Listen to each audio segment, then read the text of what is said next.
everyone, this is Saida from Precious Years, and if you're new here, welcome. I am a homeschooling mommy slash work from home mom of 2 girls, and in this channel I share our lives as much as possible and our journey with you guys. So today I wanted to talk to you guys about the 4-letter word time, something that we all need and we all crave. And it's one thing that's free, yet it's the most costly thing in our life. I am a work from home mom. I've been working, I was a working mom for a little bit, and then I decided working outside of the home wasn't something that I really was interested in anymore, so I stayed home. My husband is an entrepreneur, so I am his assistant, you could say. I am his, we have several businesses that I help manage, and now I am also the co-founder of Homeschool Panda. It's kind of like a full-time job for me now, and we are also coming up with several initiatives, so getting all of that together and it's been a challenge. So if you ask me back in August, September, did I have everything together with homeschooling and working? I would say no, because previously there were, I was still working, but it was not to that level of commitment with time. So I could sneak in here and there at night and it was enough. But with my new initiative of Homeschool Panda, it wasn't enough. It required a lot more time from me. So I was, back in September, summer through September, I was struggling because I couldn't find that balance. And today, if you ask me, I don't have the perfect balance, but it's something that works. It's working. And so I wanted to share with you guys what has been working for me, and I really want this to be more conversational, so I would love to hear your input in the comments below, whether you're a homeschooling mom, working mom, if you're a working homeschooling mom, regardless, time is something that we all need and we all crave, and it's one thing that's free, yet it's the most costly thing in our life, because without time, nothing happens, right? You need time for everything, and it's one thing that if you lose, you will never get back. So that's why I am very intentional about my time. So one of the things when I was seeing that I was struggling, I had to kind of figure out, because I wanted to do it all. I wanted to be the best homeschooling mom. I wanted to be the best at, trying to create content for the Precious Years channel, and it's a passion hobby of mine. I wanted to be the best wife, the best daughter, the best stay-at-home mom, the best sister and the best friend. And you know what? I can't be best at everything, right? So I really had to go back and figure out what it is that I really want to do, what it is that I really, for this time, this phase in my life, these moments, these months, what is most important to me and what brings me happiness. And I really had to get down to that level to kind of understand, okay, what is it that I want? First and foremost, I want to be the best homeschooling mommy that I can be, because that's my priority, and that's why I left my job. So I don't want to have another job that will overshadow that aspect of it, and I didn't want that.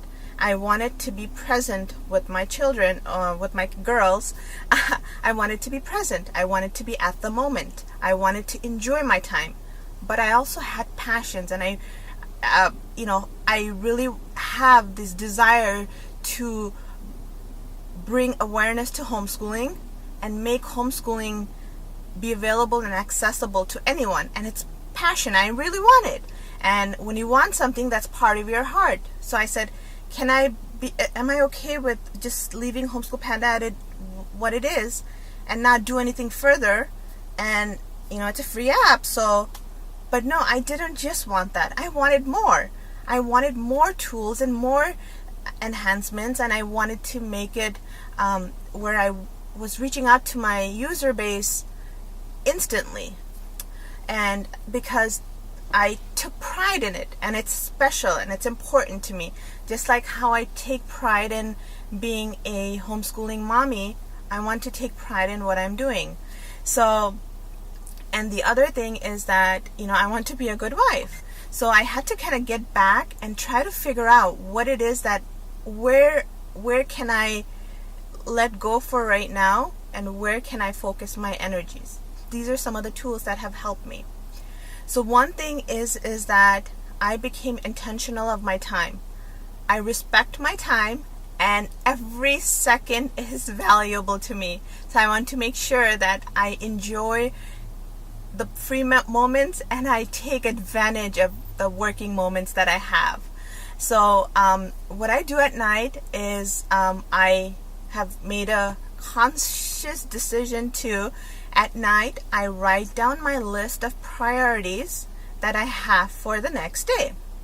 The next morning, I look through again my email quickly, very briefly, and if anything urgent, I see that's something urgent, then I take account for that. And if not, I don't look at anything else, because I have my top priorities, and I work to get those top priorities completed before I add on more things, because that's what I was doing before, because I wanted to do everything, right? But you can't do everything, because if you have like 30 things on your list, are you really going to get everything done? No. So I knew that I needed to figure out what it is that I needed to get done that day, and I focused on getting that done. And I also became aware that I can't fit my life in 8 to 9 do this, 9 to 10 do this. I couldn't fit. It was unrealistic for me to be able to fit everything I needed to get done in that time. So what we did is that I put time slot. Okay, homeschooling takes priority, so I need set amount of time to get through our homeschooling day. I have time that I meet with my team and get our focus and our initiative and all of that done, so I make time for that. I have the marketing and social media aspect that comes with any business nowadays. I make time for that. I make time for meals. So all of these things have kind of it's something that runs through my day, right? But there's no time on it. Depending on the day, I try to make sure in my head that I have to make all of these a priority, and I check them off. The other thing that has helped me a ton is meal planning. Planning meals ahead saves so much time, and my Instant Pot. Seriously, the Instant Pot has been the best thing for me, because I can whip up meals so quickly. And so prep as much as I can with cutting the onions and the veggies ahead of time whenever I have time at night. That really helps me. My girls are very picky eaters. Make a list for breakfast, snacks, lunch, dinner, and so they know what to expect, and that's what is on the menu. So it's all relatively quickly to make that part of that part. I have cut down a lot on running errands. I'd rather stay home than go outside, because when you're outside, just so many things that you could do here, go there, just you lose your time. I don't know why. I don't know. I would love to hear, do you guys feel the same way? Because I don't know, sometimes I see some of these moms do so many things in their errands within an hour. I don't know where I live, but I mean, seriously, if I get out of the house, I can't get back in for 2 hours or 3 hours, and it's wasted time. Or for me, it's wasted time. Anyways, so one of the things I've done is I take advantage of the grocery drop-off. So I use something that's local to me. I use Shipt, and they have now includes Costco, and I use Publix. So you order everything online, and then they'll come and drop it off for you, and that has been such a time saver. So if you meal plan and you order your groceries according to what your meal plan is, then you don't have to worry about that, right? So those are some of the tools that some may say that it's expensive or it's being lazy. It's not. It's really time saving. And when you're a mom, working mom, or even just a homeschooling mom in general, any way you can save time is the best thing that you can do. So I really like the fact that I can save time yet get nutritious food in front of my family without having to do takeouts, etc. So yeah, if I pay $5, it's okay, because in the long run it saves me time, which is kind of like money, and I don't have to feed them takeout stuff, and I'm saving money that way as well. So those have been some great ways that I have been able to save my time. I'm consciously doing is I'm cutting my social media time. So I make an active choice to turn off all notifications for all of my apps, social media apps, and so I don't, because it sucks you in, right? You see, you want to go and post something or check on something, but then you see all these other comments, and now you have these stories which are like daily life, and you want to see it, right? So somehow you get sucked in, and I knew that I needed to stop it. So I make a conscious decision to not use my phone on social media for certain times, because that's the only time that I overspend time. I mean, I love my phone. My phone is handy for me. It's useful for me. I take pictures, everything is on my phone, so it's not like I can just put it away. So I turn my notifications off. So if I don't have the notifications, and if I practicing self-control not to click on that Facebook or the Instagram, it's been helpful. And as much as possible, I try to incorporate my girls into my working lifestyle. So when I'm writing posts, when I'm thinking of different, modules for our apps or our work, I include them. So they're, really part of, the process. So maybe not the whole thing, but they're there. In my office, I have an area where they can sit and play. They're near me and I'm near them. One of the other things that I have done is I have a babysitter. So she comes for about, like 3-4 times a week, and she'll spend anywhere from 4 and if I have deadlines, to 6 to 8 hours. And I really utilize that time. And I'm home, so I don't feel guilty. I'm home, I'm near them, I'm seeing them. We have a really great babysitter, and we set the expectation from beginning that you're here not to just make sure they're safe, but also interact and play with them. So there's no TV watching or any of that. She's actively playing with them. Some days the busy works get done with her, and it gives the girls a good balance of learning with me and learning with the babysitter that they love. She's also a college student and very responsible, and so utilizing those resources are really helpful, because in that 6 hours while my girls are playing, yes, I'm not with them, but if I manage my time, I get so much done, right? So it's worth it. It's worth the money to pay if it's helping you. For right now, I do clean my house, and I have a routine set up. On certain days, I do certain things. I have my morning routine and my evening routine, and those kind of help me keep my house kind of tidy. We've recently moved, and we have really downsized with our material stuff a lot. So, so the house, as long as I pick up and we practice picking up after ourselves, then the cleaning up doesn't really take that long. And so that has been really helpful as well. At any point, I'm thinking I might get once a month service to help me, with the deep cleaning. If I'm not, I'll probably get busier. And if I do get busier, then I will need that kind of service to kind of just keep my house, because my husband has OCD. I like a clean house, so, if that's worth it once a month. So, like I've sharing, so the things that I've learned, it's hard for me because I'm like a control freak. So I like to control everything. I like to do everything, by myself. I don't like to tell people, hey, clean here, clean there, or I don't know. It's weird, but I know, strange. but I know I need those kind of help. The other thing is asking for help.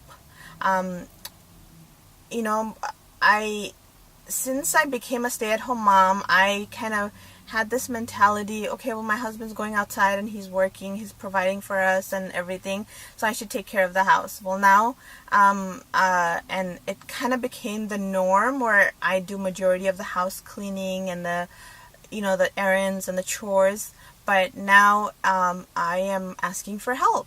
Hey, I am also contributing, ask for help from family and friends, and my mom lives near me, so she helps me out. So whenever I need help, I ask for help. I am a person that it's very hard for me to ask for help. I don't know, it's just strangely, it's hard for me to ask for help. But now I have learned to suck it up and ask for help when I need it. So if I need something done by others, I ask them for help. The other that has helped me a lot is saying no. Even when I was working, I always wanted to be that top performer, the top student. I always wanted to be that overachiever. By naturally, I'm an overachiever. And so I always want to say yes to everything. And it's been hard for me to figure out and say no. Say no to, events that are not going to really bring my girls, my family closer, or events that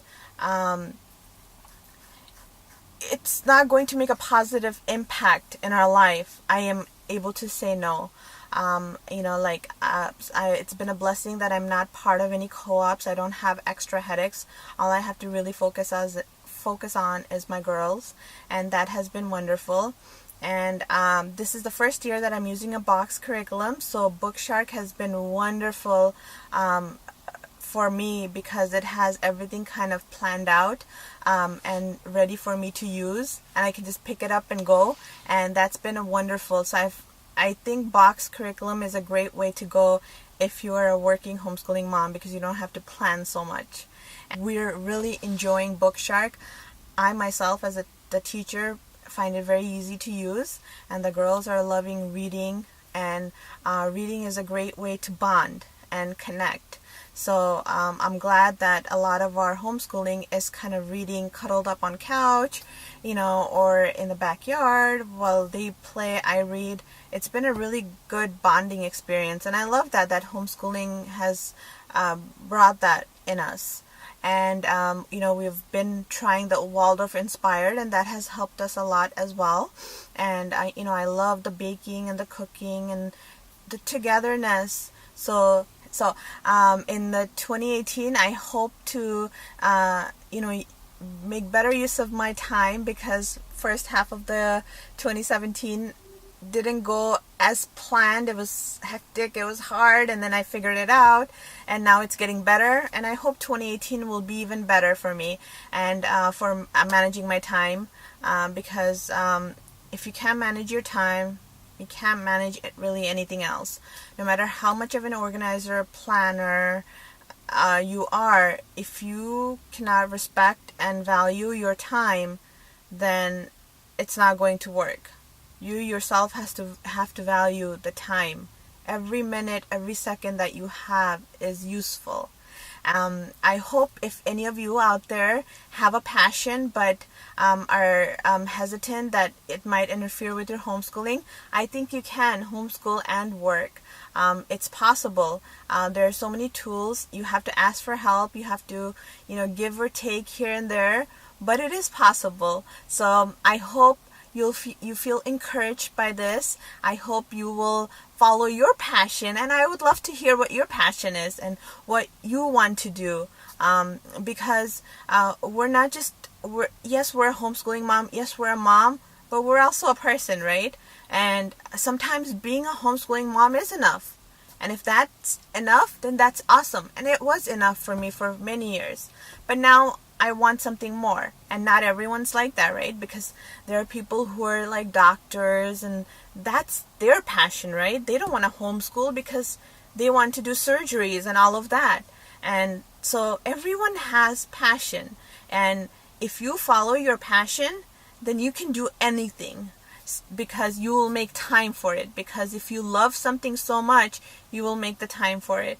And so far my journey has been wonderful. I've met so many wonderful people through the Homeschool Panda. I've made so many friends, and it's been a wonderful journey, and I can't wait for what 2018 will bring for me, and for the homeschool community. And so I'm really excited. I'm really grateful to be part of this YouTube community. I've met so many wonderful people, that now I am on Facebook, and I meet people that already know my channel that I didn't even know. So it's been a wonderful way to get to know people, and I am really appreciative of the time that you give me, because your time is valuable, and when you spend the time to listen to me, there's nothing more that can make me happier, that you've decided to spend a few minutes listening to me. So I would love to get to know you down in the comments below. If you have any questions, feel free to let me know as always. And I hope you all have a safe and happy holidays. And if I don't get to talk to you before then, I'm wishing you a happy new year, and I hope the 2018 year will be prosperous, and it will bring you health and joy, and I hope nothing but the best for you all. And I wanted to thank you for being part of our Precious Years family, and so I wanted to wish you all a happy holidays and a happy new year. Until then, happy homeschooling. Bye bye.